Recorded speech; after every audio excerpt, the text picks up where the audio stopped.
Now I move forward to the next rule, rule number 15। Now अभी तक जो हमने पढ़ा subject verb agreement, this is deeply related to with that, just pay attention. When the subject of the verb, subject of the verb means जो verb लगा है उसके लिए हमें सब्जेक्ट चाहिए। आप लोग को हमेशा पता है subject plus verb plus object होता है, जैसे ही इज वर्किंग। अब ये इस वर्ब है, ये सब्जेक्ट है। सी, वर्ब किसके लिए लगा है? सब्जेक्ट के लिए। सब्जेक्ट क्या है? सिंगुलर। सिंगुलर सब्जेक्ट के साथ हमेशा सिंगुलर वर्ब ही लगता है। नाउ चेक इट आउट, जब भी subject of the verb is relative pronoun. What are relative pronouns?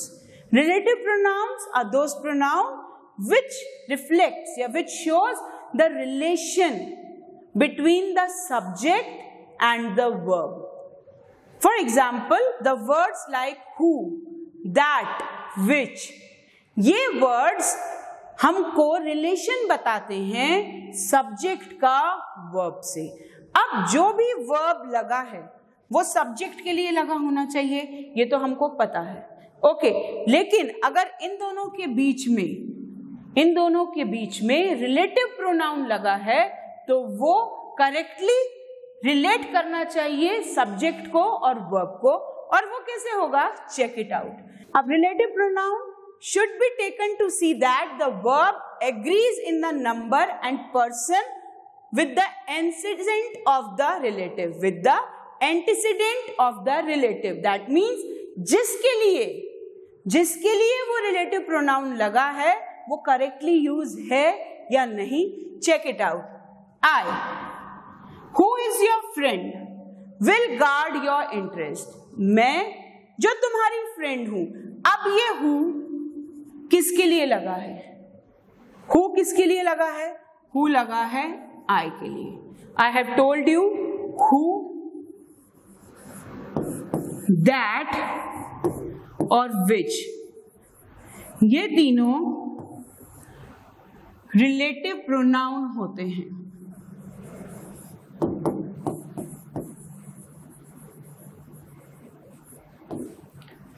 Who लगता है for persons, that for persons and things both, and which for things. अब यहां पर who किसके लिए लगा है? for this person. क्लियर? यहां तक समझ में आया? मैं जो कि तुम्हारी फ्रेंड हूं, I who is your friend will guard your interest means मैं तुम्हारी इंटरेस्ट का ध्यान रखूंगी, मैं तुम्हारी पसंद का ध्यान रखूंगी। अब what is the error in this? The error is क्यों is? I have told you subject और वर्ब एग्री करना चाहिए। फॉर एग्जाम्पल ही इज, अब ये सब्जेक्ट और वर्ब एग्री कर रहे हैं सिंगुलर सब्जेक्ट के साथ सिंगुलर वर्ब।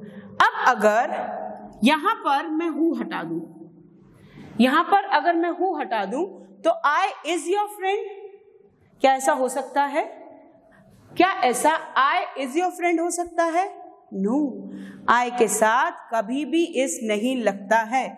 आई के साथ सी, अगर हम इस सेंटेंस को ब्रेक कर रहे हैं, आई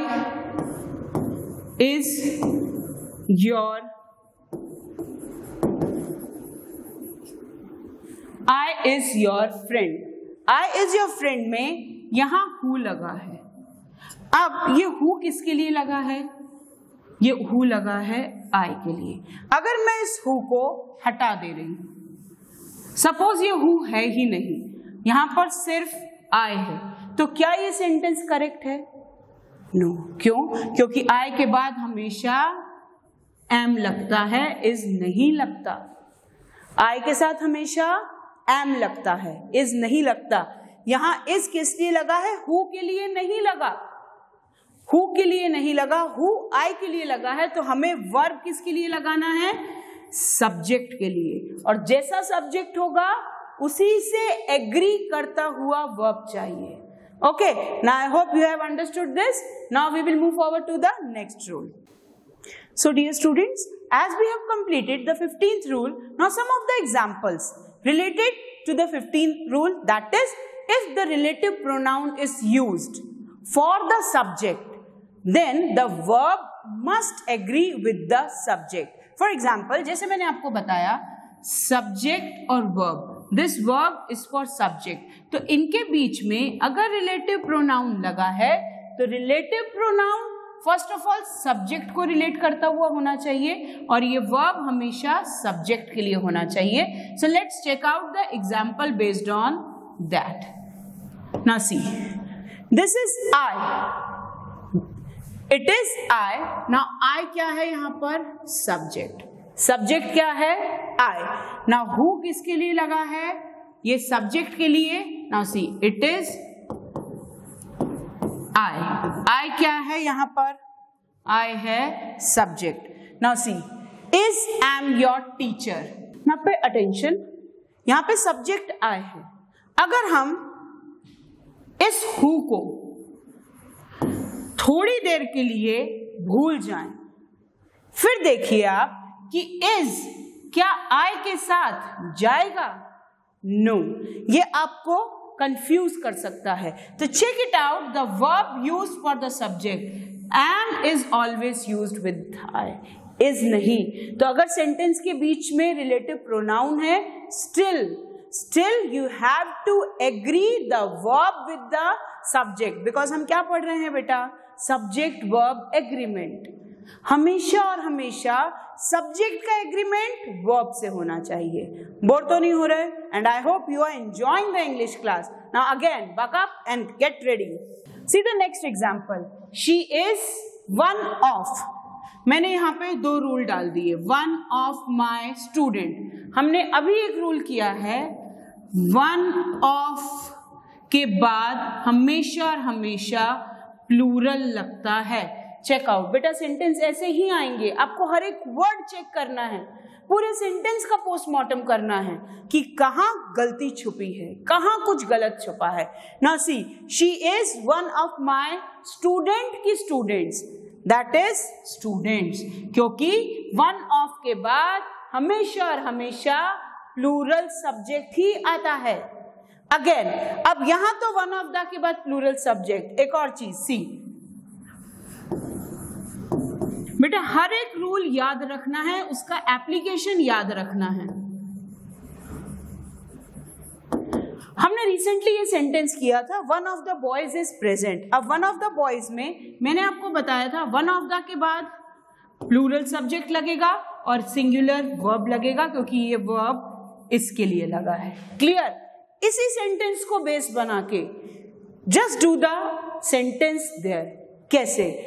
She is one of my students, one of the boys. तो यहाँ students. Okay, अब मैंने यहाँ is लगाया था, मैंने यहाँ is लगाया था, क्योंकि बात किसकी हो रही है? One of the boys. यहाँ पे बात किसकी हो रही है? She is one of my students. वो मेरे स्टूडेंट्स में से एक स्टूडेंट है. अब उसके आगे obey की obeys, obey की ओबेज. बात किसकी हो रही है? बात हो रही है एक लड़की की. एक लड़की है तो बॉय प्लेस, बॉय प्लेस. तो this is the right answer. I have knowingly written that in the red colour ताकि कंफ्यूजन क्रिएट हो. ओके, तो she is one of my student और स्टूडेंट्स हु ओबेज, क्योंकि यहां पर वन ऑफ माई है. Okay, now sorry, this is obey. This is obey. She is one of my students who obey her teacher, जो अपनी teacher को obey करती है. Now the next rule.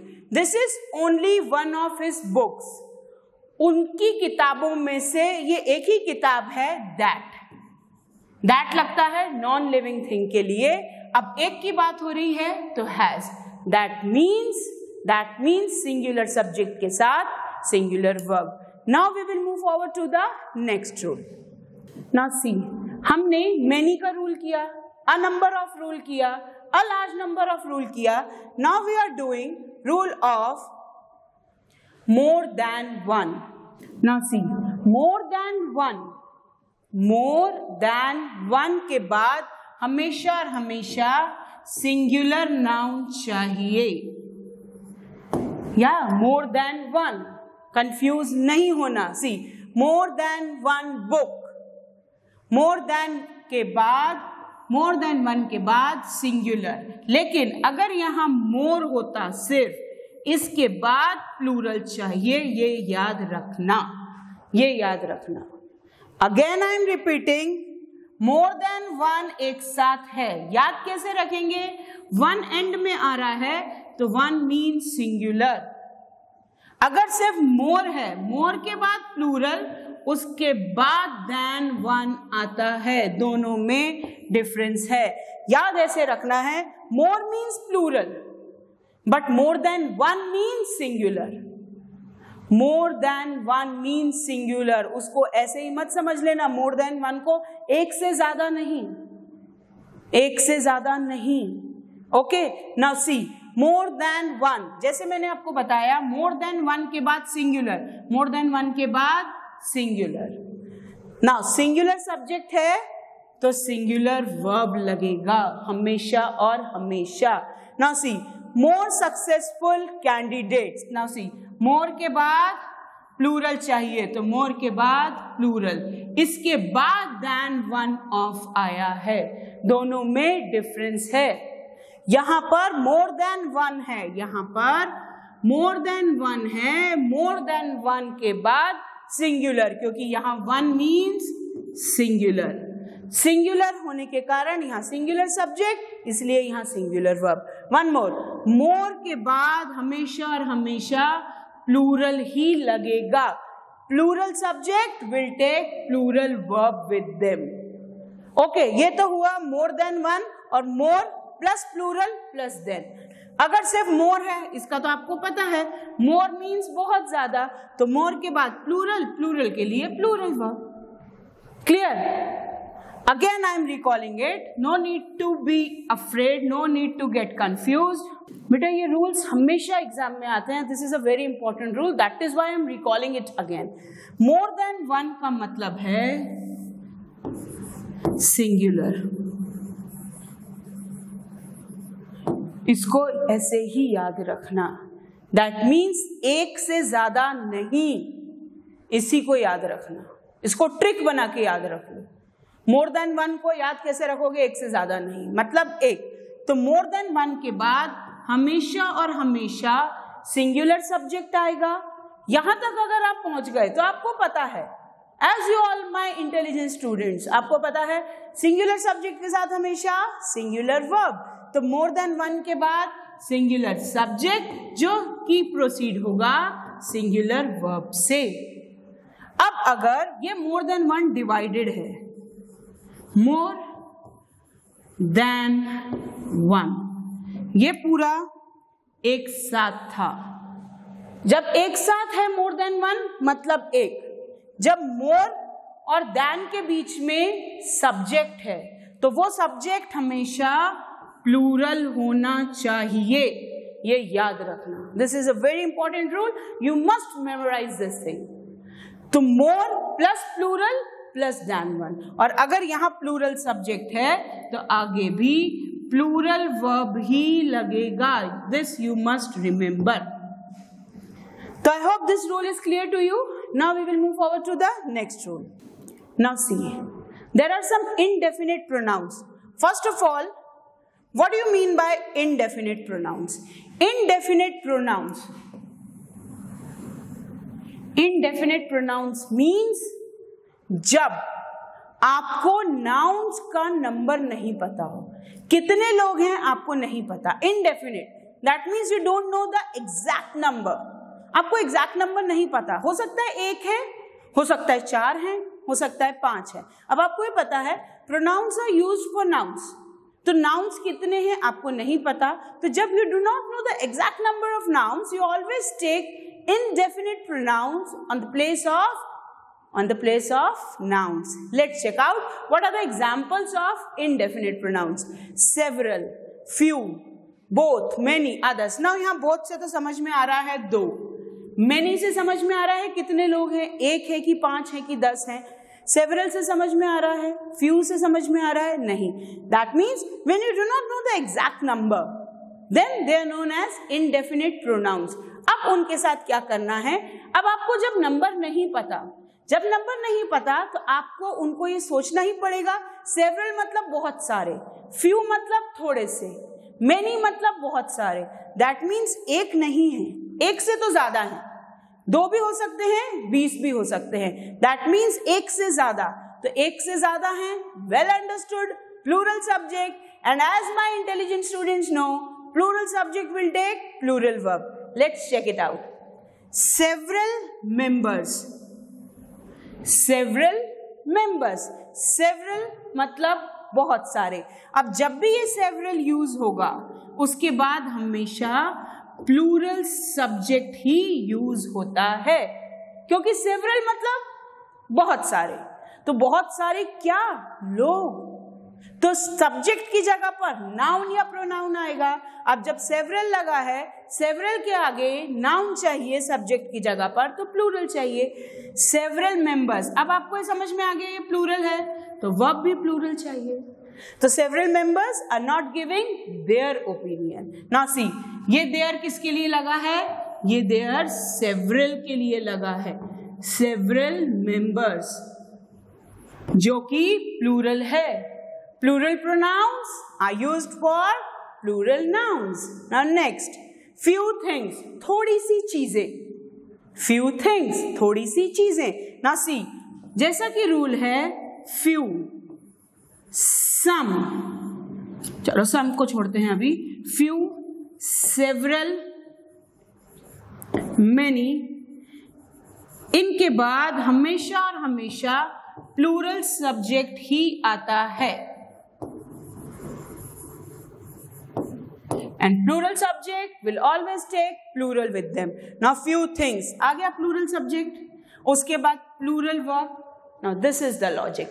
Now both the boys, दोनों लड़के, मतलब एक से ज्यादा. both के बाद plural चाहिए, plural subject के साथ plural verb चाहिए, and we are done with it. Now many birds have migrated. Many के बाद भी plural subject चाहिए. This is plural verb. Easy thing. तो I hope you all are enjoying doing the rules of English. ये rules कभी इतने easy लग रहे थे आपको बुक में पढ़ने के? I know you were getting bored and confused while reading these rules in the books. But now, as I always say, no need to fear when Neetu ma'am is here. Now let's move forward to the next rule. When any of the indefinite pronouns,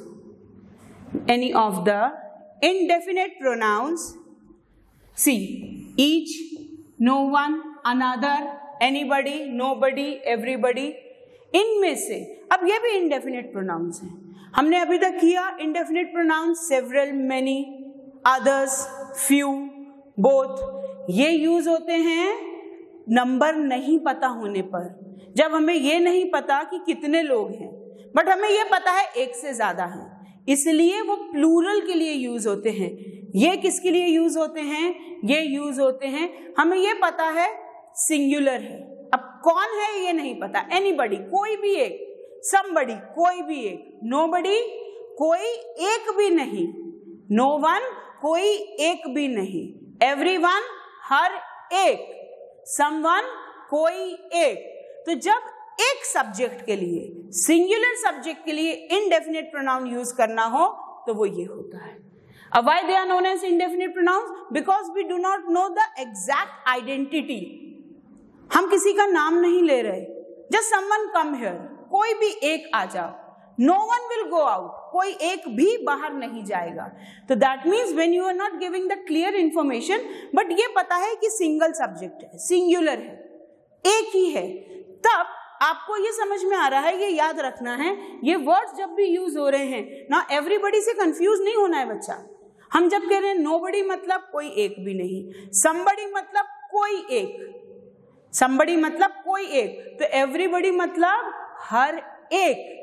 क्या आया and में? एक, मतलब बात एक की हो रही है। तो एवरीबडी हो चाहे समबडी हो, चाहे नोबडी हो, चाहे समवन हो, चाहे नो वन हो, सबका मतलब singular subject. And as my intelligent students know, singular subject will take singular verb. Let's check it out.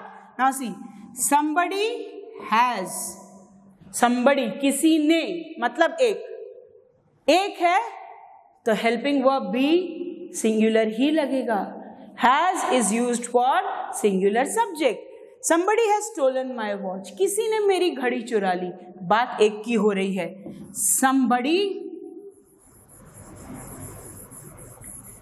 means singular, singular subject always take singular verb, that is why singular verb is used here. Now one more, nobody is thief here, यहाँ कोई भी चोर नहीं है। Again, nobody means कोई एक भी, एक के लिए singular verb.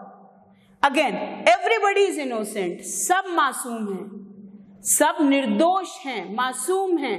Now is एक के लिए यूज होता है। Now everybody means हर एक, हम सब हिंदी में तो बोल लेते हैं, लेकिन everybody का रियल मीनिंग है हर एक। हर एक मतलब सिंगल करके, और वहां पर singular verb. Now next, nothing is available. Nothing means कुछ भी नहीं, that means सिंगल, तो इसलिए उसको भी सिंगल वर्ब या सिंगुलर वर्ब से ही ट्रीट किया जाएगा। Nothing is also treated as a singular subject, and you all know singular subject take singular verb with them. Now I'll move forward to the next rule. Expression of time, money, distance. Now time, money, weight and distance. जो भी phrases, जो भी expression time को बता रहे हैं, money से related हैं, distance से related हैं, weight से related हैं, इनको हम हमेशा और हमेशा सिंगुलर सब्जेक्ट मानते हैं। उनकी डिफॉल्ट स्पेलिंग को देख के कंफ्यूज मत हो जाना, they are treated as singular subject. कैसे? Let's check it out. 2 years, this is the phrase expressing time, 2 सालों का समय, a time period of 2 years, time period of 2 years। तो इस लगेगा, क्यों इस लगेगा? जब मैं बोल रही हूं टाइम पीरियड ऑफ, 2 साल का समय, तो जो वर्ड्स टाइम एक्सप्रेस कर रहे हैं, जो फ्रेज टाइम एक्सप्रेस कर रहे हैं, उनको हमेशा और हमेशा सिंगुलर सब्जेक्ट माना जाता है, और सिंगुलर सब्जेक्ट सिंगुलर वर्ब लेते हैं। Just boys, pay attention on these phrases. These phrases always comes in the sentence improvement segment. Okay, now 6 miles. Again, a distance expressing phrase. Distance expressing phrase हो, time expressing phrase हो, weight expressing phrase हो, then money expressing phrase हो, उन सबको singular subject माना जाता है। 6 miles is not a big distance for me to walk. Okay, now $1 million. $1 million collectively एक अमाउंट है, एक साथ बता रहे हैं, तो एक अमाउंट सिंगल क्वांटिटी बता रहे हैं उसको। तो जब हम सिंगुलर सब्जेक्ट की बात करते हैं तो सिंगुलर वर्ब लगता है। तो I hope this thing is clear to you. Now the next rule. Now ये बहुत ध्यान रखने वाली बात है बेटा, अभी तक हमने जो किया, a number of, a large number of, large numbers of, उसका मतलब plural subject, plural subject plural verb. अब थोड़ा सा उस रूल का डिफरेंट पैटर्न। नाउ यहां कंफ्यूज नहीं होना है, थोड़ा सा ट्रिक लगानी है और थोड़ा सा प्रेजेंस ऑफ माइंड लगाना है इस रूल के लिए। देखिए, अगर सेंटेंस ए से स्टार्ट हो रहा है, नाउ सी अ, ओके, और उसके बाद लगा है नंबर, उसके बाद लगा है अ नंबर ऑफ, एक और चीज the number of.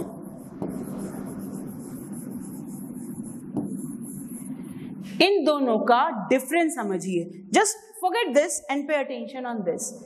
Uh number हमने अभी किया है, आ नंबर हमने किया कि it will take plural subject. It will take plural subject. A number of. A number of के बाद plural subject लगेगा. A large number of के बाद भी plural subject लगेगा. Large numbers of के बाद भी plural subject लगेगा. Accepted. Now अगर the number है, the number of के बाद भी plural ही लगेगा. ये यहां तक तो दोनों चीजें सेम हो गई. ध्यान देने वाली बात अब है, you all know the means definite article, the means a fix thing. तो अ नंबर ऑफ के बाद भी प्लूरल लग रहा है, द नंबर ऑफ के बाद भी प्लूरल लग रहा है, तो फर्क क्या है? अ नंबर ऑफ के बाद प्लूरल सब्जेक्ट के साथ प्लूरल वर्ब लगेगा, बट द नंबर ऑफ के साथ यहां पर लगेगा singular verb.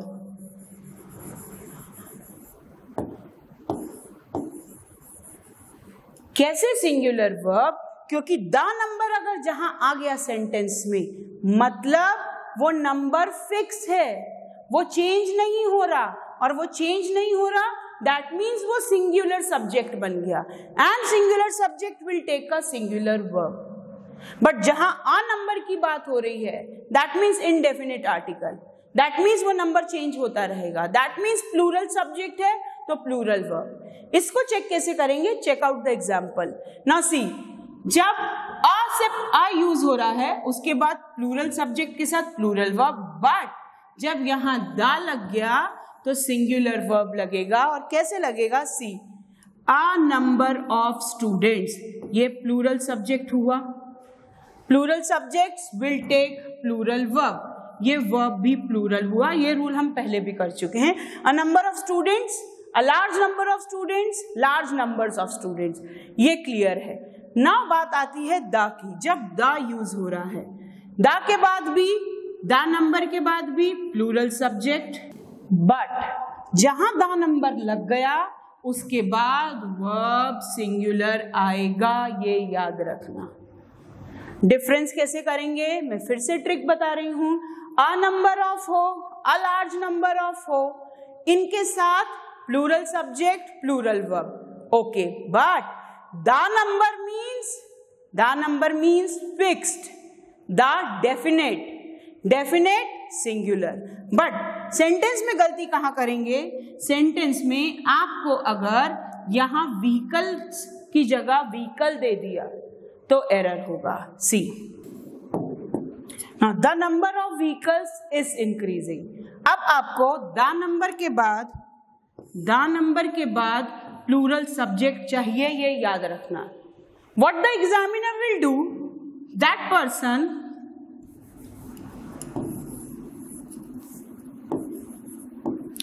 person will do this thing. The number of vehicle is, तो गलती कहां है? द नंबर के साथ इस लगता है, आपको ये याद है.